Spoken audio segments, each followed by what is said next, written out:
Hello and welcome again to another episode of Battle Ready. Okay, Dancer. So, it's New Year's Eve, and the tradition of New Year's Eve is to look back. And with the end of the thank you, Drake. And with the end of the edition upon us, we thought we'd look back at all of Age of Sigmar 3.0. Yeah. What did it get right? What did it sort of struggle with? What were the highs and the lows over nearly 3 years of an edition of Age of Sigmar? All right, Drake. We'll go back and forth, I think, a little bit, but let's start with the good. What was good about 3.0? They updated the Gits from the terrible sucky stuff they were. Okay, so talk about that.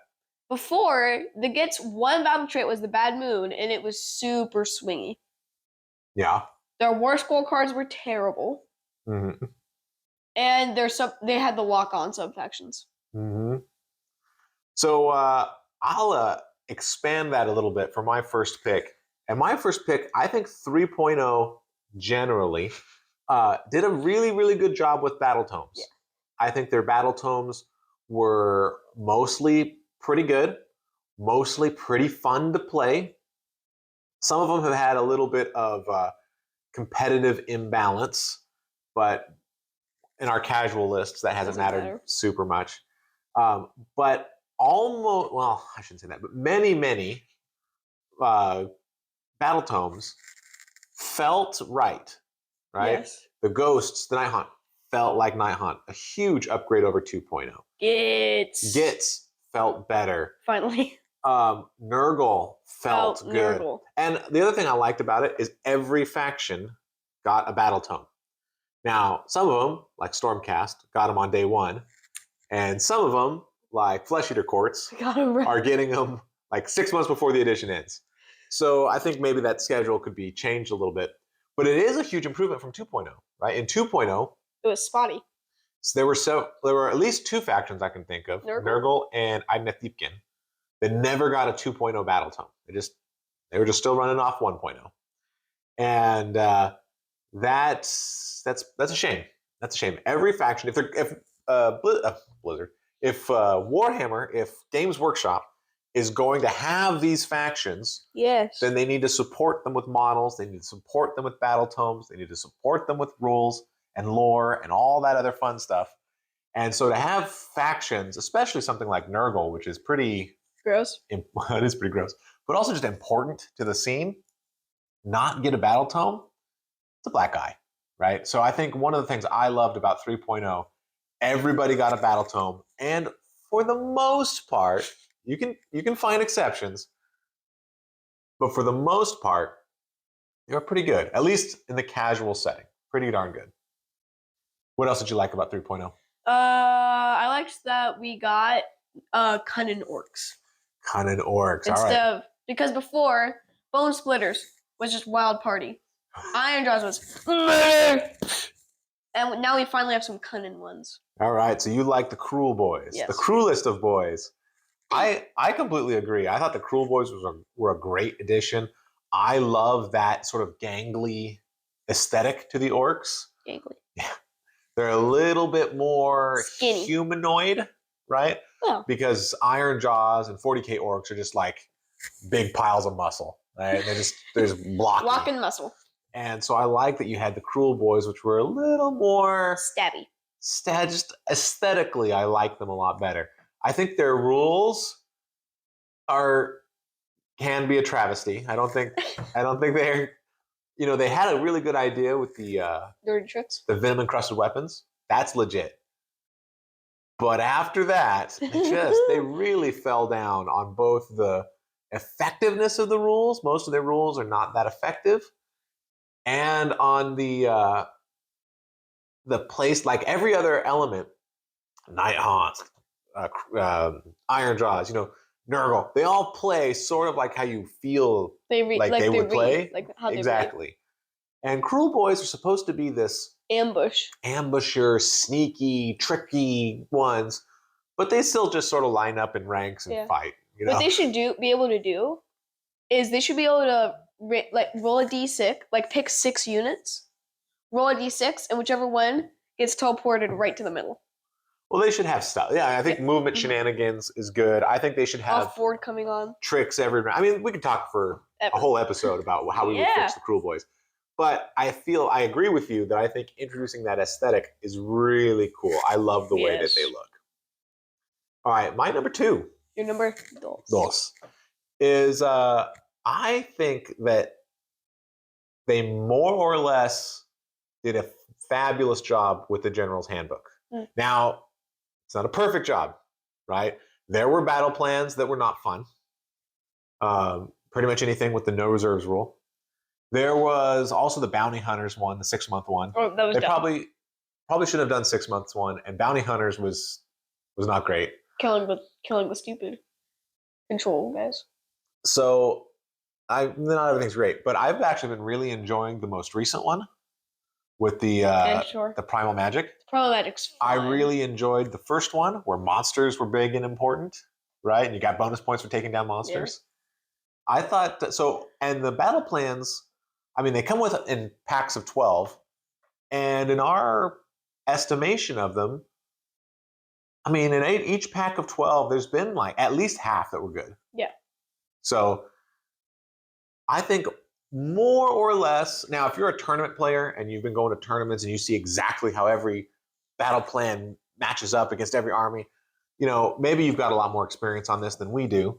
But from a casual perspective, really fun. I thought as a whole, they did a really good job with the battle plans. They did a really good job with the rules. They did a really good job with the battle packs as a whole. Can we find in every single season a battle plan that's stupid? Oh yes, easily, right? But if you're just weighing it out, you put the stupid here and the good here. The good is better. Wait, that's the stupid side. Yeah, because this is heavier. There's more good. Oh, right. So I forgot it was like one of the old timey scales. One of the old timey scales. So I think that's been pretty good. What else is good? I liked that. Well, I'll tell you one last thing that I liked, and that is I think that by and large, the models that they've come out with in 3.0 have been phenomenal. The Slaves of Darkness refresh, amazing. The new Chaos Warriors, Chaos Knights, way better than the old ones. The new Seraphon refresh, yes, amazing. The Slan, way better. Croxagore, way better. Saurus Warriors, way better. We call the normal lizards derp lizards. Yeah, the normal lizards, the old ones are derp lizards now because they're so derpy. It's the Flesh Eater Court stuff that's coming out. So cool. So cool. Most of that stuff looks so good. And I like that you can finally see the delusion, right? Yeah. You can see why they think they're nobility because they've got a ruffle around their neck. But really it's bones. Gore. Or the gore guy with the gore judge wig. I mean, I think he's a named character. I think he is. So tons of stuff like that. And I think all the models that they've come out with have just been excellent. There's been the new Iron Jaws. Oh yeah, the new Iron Jaws. How could we forget? Now there's been a couple of models that are just not for me. Like as an example, Belthanos, the guy on the big bug, the Sylvaneth guy on the big bug. Remember that? No. Well, I remember Alariel's on a big bug. Alariel is also on a big bug. The Fist of the Horn of Kurnoth, I forget what his name is. Anyway, he came out, super cool. I think he's really neat, but Sylvaneth isn't really my thing. Just a bunch of trees. I'm not excited by Sylvaneth, but I can look at him and say, that's a cool model. that guy's pretty cool. Same thing with a lot of the cities stuff that came out. The lady on the giant bird dragon monster. Okay, that one's awesome. The one on the Manticore is just awesome. Amazing. You can't see no. But in general, the more normal stuff is, the less I'm interested in it. I'm just not excited by steel helms and stuff like that. The guy with his zombie in the you have to look at it and think, that's still pretty cool. Those new models look good. I mean, they look good. The guy with the zombie head in the box. Yes. The zombie's like... And I think there's a lot of room to explore with cities. I would not be shocked if in the very near future a second wave came out. So I think the models have just been overall really, really, really good. A lot of interest and a lot of cool things happening with the models. Any other big goodnesses? I mean, we got Trug. Trug is good. Trug is good. All right. The negativos. I've got one. Oh, I have one more good one. Sorry, one more good one. Heroic actions. Yes. And Monstrous Rampages. I think Monster Rampages are like this for me. But heroic actions, I think, are a fabulous addition to the game. You can finally heal. I think they give something to your heroes. They make them feel special. And the way that they do command points in 3.0, so much better. So much better. You get more, and you can use but you also have a lot more things to use them with. So it's not as though, unless you're Pretender Slanesh, it's not as though you just can do whatever you want. You still have to carefully manage it, but you get to have that special something. You get to, okay, I know I'm going to get to all-out attack. I'm going to get to all-out defense. Yeah, and it's way better than, I think, in 40K, where you get one per turn, and you sort of have to save them up and wait for just the right moment. Whereas in AoS, they refresh every round, and at the end of it's sort of like use them or lose them, right? So you're looking for ways to spend your command points, and I like it. I like that system a lot better. It feels more epic. It feels like more often you're doing something cool than just sitting around. And in 2.0, you got, I think each person got one at the start of a battle round, or you could pay 50 points to get an extra one at the start. Yeah. And it's just, you make a 1,500 point list and then spend the rest on command points. No, you can only buy one. No, why? That's the rule. So yeah, I don't think I think the way that they do command points in 3.0 and in heroic actions in particular are so much better. Huge boon to the game. A huge boon. All right. You have a negative? Cover. Cover. Yeah, so this was a problem in 2.0. It continues to be a problem in 3.0. Jettison it into the sun. It must burn. All the terrain rules are pretty terrible. Cover is not explained particularly well. And it's a problem, too, because you don't use cover that much. And so when it finally does come to play, you sort of have to remember, it's like, oh, how does this work again? What do we do here? You have to be an inch between. Yeah, I think they really should do something better with the terrain rules. Or they should just burn them all. Yeah, I think I wouldn't want to see as many terrain rules as like in Middle-earth strategy battle game, or as even in the old world, some of the stuff where there's like, okay, there's difficult terrain and there's hazardous terrain and there's this.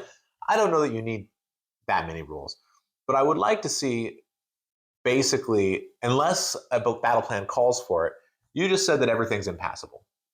Everything's impassable. You can't climb anything. You can't stop a move halfway up, right? Just, it's all impassable. And then for things like boulders or fences or something, then I would let you do inches up and then down is free, right? Because you're just falling, right? So I think the terrain rules would be better. Yeah. All right. My number one failing of 3.0, and what I hope 4.0 corrects, is narrative play. Okay. So when I say narrative play, I mean interesting battle plans. Because Path to Glory exists.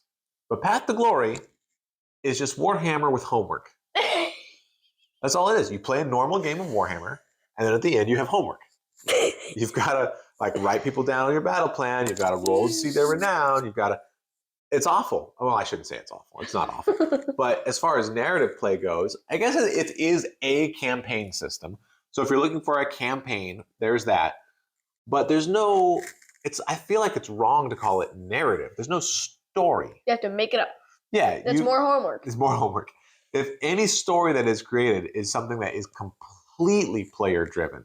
There's no, I mean, I've even seen games before where you roll on a table and there's 4 options, and then depending on which option you get, that starts to send you down a path, right? And so it starts to create some narrative. But with Path to Glory, do it. You just play a totally normal game of Warhammer and then do some homework after. Mm-hmm. Yeah, no, that's not the way to go. What I would love to see is a Chronicler's Tome. Right? In the same way, they come out with a General's Handbook once a year with very even battle packs where the starting locations are even and the objectives are evenly spread and you have to stand in the different places. I would love to see something similar come out with it, 6 to 12 battle plans that are similar to the 6 that come in the core rulebook, right? There's Stop the Ritual, there's Assault the Watchtower, there's the one where you have to run, get to the edge of the board before the other team kills you. I mean, all sorts of ones where your objective isn't stand in a circle. Your objective is stand in certain circles. Well, no, because it's like attack this area or defend this thing or capture this artifact or it's you have to kill the other side's general in order to get the ruby and then run to the other side. I mean, there's all things you're trying to do that tell the story. Yeah. Not just, oh, remember that time I stood in the circle so good and got all those points? That was amazing. I was such a good circle stander. That's not doing it. That's not narrative play, right? Campaign, maybe. Narrative, no. So I think that 3.0 really sort of fell down on narrative play, which is a shame because match play is phenomenal. And even open play is pretty good. We did our open play tournament. All of them were open play generated games. And even those had more story behind them because there were more things going on. The little Grot stabs the Stonehorn and kills him. For sure. So I think that if we could firm up that narrative play, 3.0 would have been fantastic. Yeah. You probably cut an artery. You cut an artery. All right. What do you think? What would be your negative?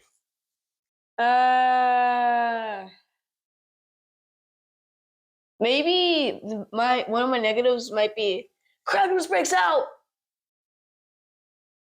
Yeah. Dawnbringers. So 3.0 has had at the end of 2.0 with the Broken Realms was amazing. We were also spoiled. Yeah, we were spoiled because we started pretty close to the end. So we were like, this is amazing. But 2.0, all right, Anvil Guard falls. Marathi becomes a goddess. Teclis and Nagash have a super throwdown. Archon the Black gets obliterated. The Necroquake is destroyed. The Rite of Life is created. Kragnos breaks out. Distractions on the rampage. It's like, Excelsis is gone. All this stuff is happening. It's amazing. Is gone. And then nothing. I mean, nothing. And even Dawnbringers, which at least as of the time of recording hasn't finished. There's only 3 books out right now. Mm-hmm. But in book 1 of Broken Realms, Marathi sacked Anvil Guard and turned into a goddess. In book 2, Teclis and Nagash had a major battle. And Teclis might die. In book 3, the Cursed Skies are created that stops the Stormcast. And they're like, oh no. Right? And it really puts a dent in their ability to, be reforged, come back. It poked a hole in the armor. In book 1 of Dawnbringers, people are getting sick.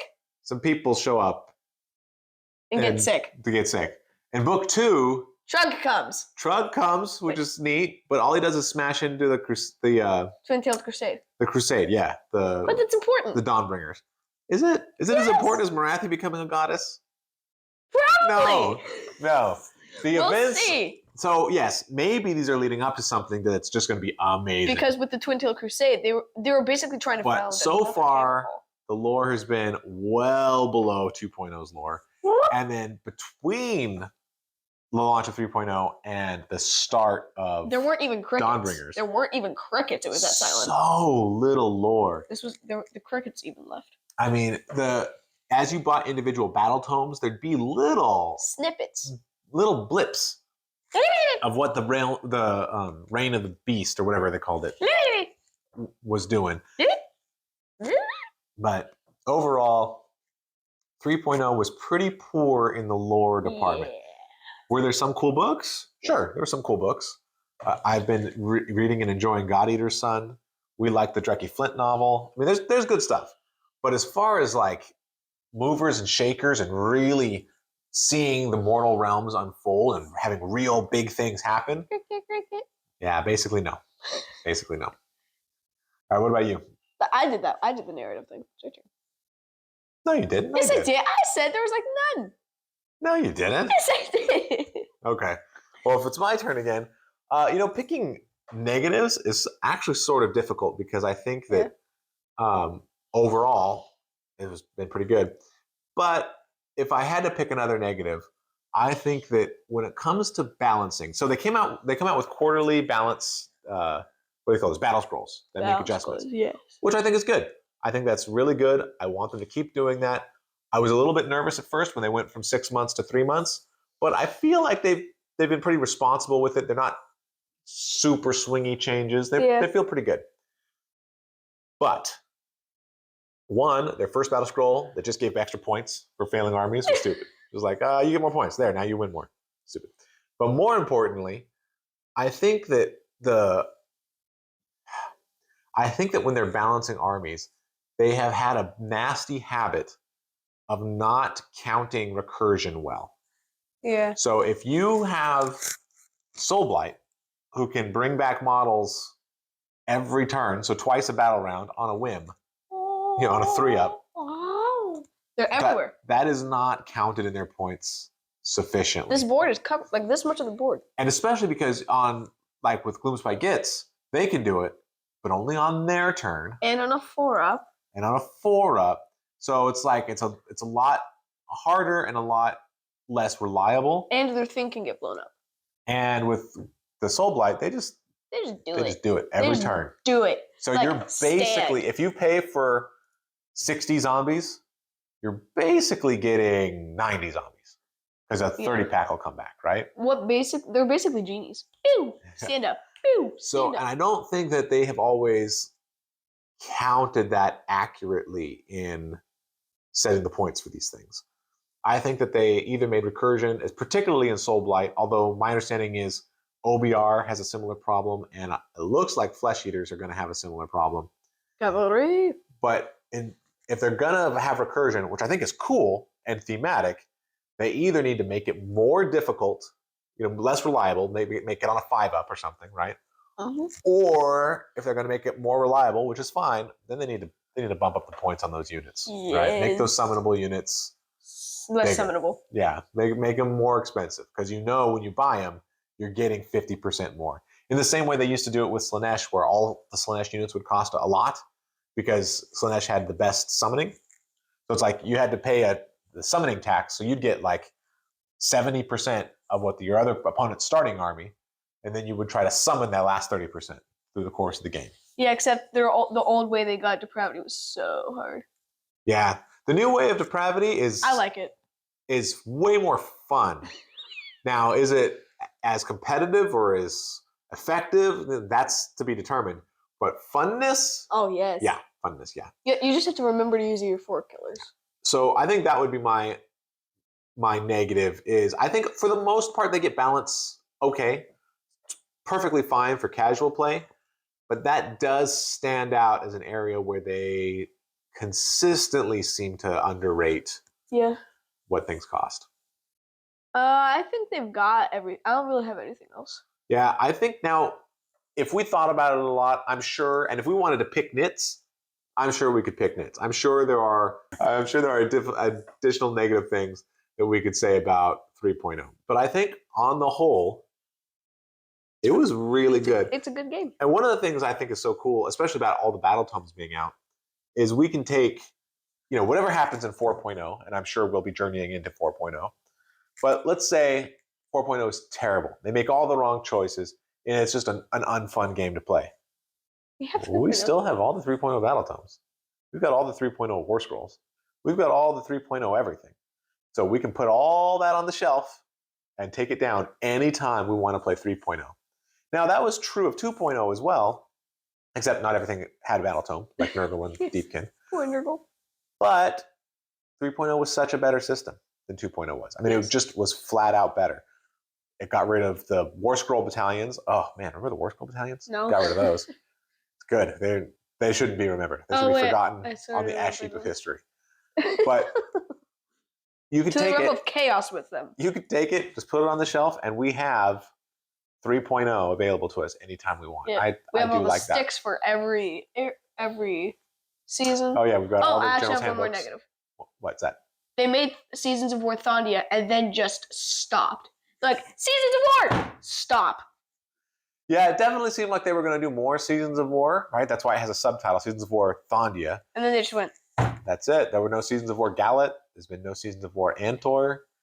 And it's really too bad. Seasons of War Thondia did have a little bit more narrative stuff in it. Yeah. But they really concentrated on the canon fights of Stormcast versus Beast versus the Oryx. Yeah. And it's like, well, if we don't have beasts, so and we don't have then that's a whole section of the book we can't really play with. And we don't have bone splitters. We can't do that section. And the battle plans were fine. There wasn't anything wrong. We played through them. They were fine. Yeah. But yeah, it's a shame it didn't take off. I wonder if it was unpopular or if it was just unpopular as included with that terrain box, which had very little terrain for a very expensive amount of money. So anyway, overall, if you had to give, no sideways thumbs. It's either thumbs up or thumbs down. Looking back on the experiences of 3.0, thumb up or thumb down? Yeah, very enthusiastic. 2 thumbs up. Fantastic system, really good. Yes, there's more to it than 2.0, but I don't see that as a bad thing. I think nearly everything they added enhanced the game, right? And then most of what they've been putting out has just been really, really solid and really, really fun. So I think we're thumbs up on 3.0. Yep. And we're looking forward to see what is going to come in the future. Yeah. All right. Well, that sounds good. Let us know in the comments below what you think of 3.0. What have been your favorite memories over the past 3 years? And anything that stands out to you as being particularly terrible. This has been another episode of Battle Ready. All right. Thanks so much for watching.